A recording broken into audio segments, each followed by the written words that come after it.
Vítejte u videonávodu, ve kterém si představíme tiskové sestavy.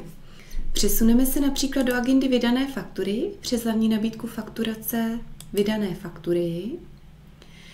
A tiskové sestavy můžete vyvolat pomocí této ikony nebo přes klávesovou zkratku CTRL-T, popřípadě přes hlavní nabídku soubor tiskové sestavy.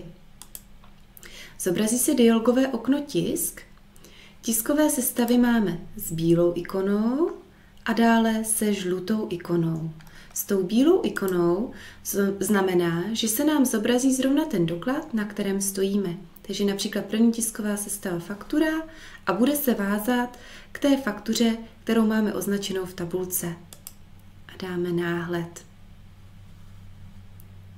Zatímco tiskové sestavy se žlutou ikonou nám vypisují soupis těch dokladů. Takže například vydané faktury se žlutou ikonou a dáme náhled a vidíme tady celý seznam těch dokladů.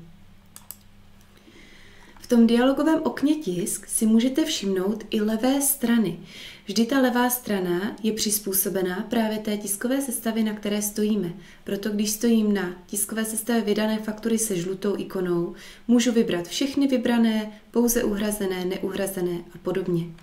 Zatímco, když se přepnu na tiskovou sestavu faktura s tou bílou ikonou, už tady vidím, že můžu vytisknout včetně zaúčtování, vazeb, popřípadě včetně IBAN.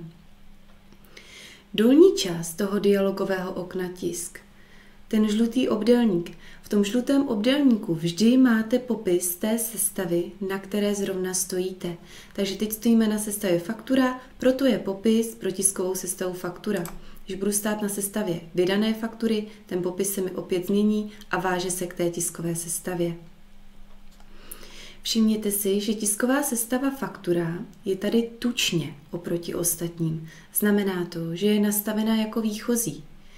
Takže když byste potom využívali tuto ikonu, náhled výchozí sestavy, bude se zobrazovat ta, která je tučně.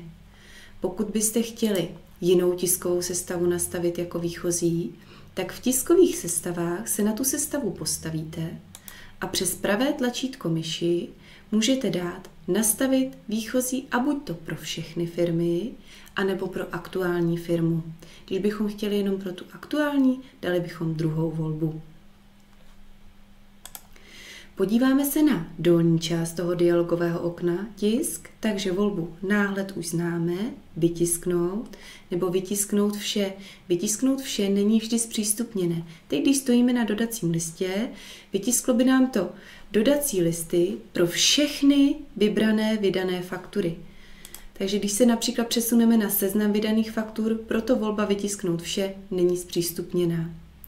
Pomocí volby PDF můžete například odeslat vydanou fakturu e-mailem.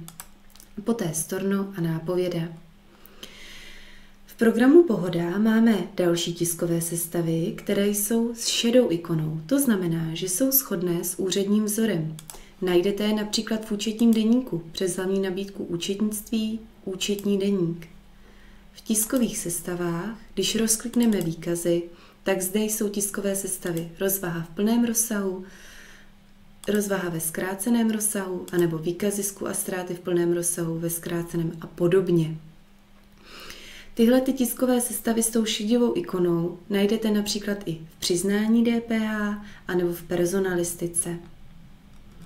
Pokud se postavím ještě na tiskovou sestavu účetní deník například s tou žlutou ikonou a zvolím náhled, tak každou tiskovou sestavu můžete z toho náhledu vyexportovat do PDF nebo do Excelu. Popřípadě pokud byste chtěli tiskovou sestavu upravit, můžete využít volbu Report Designer.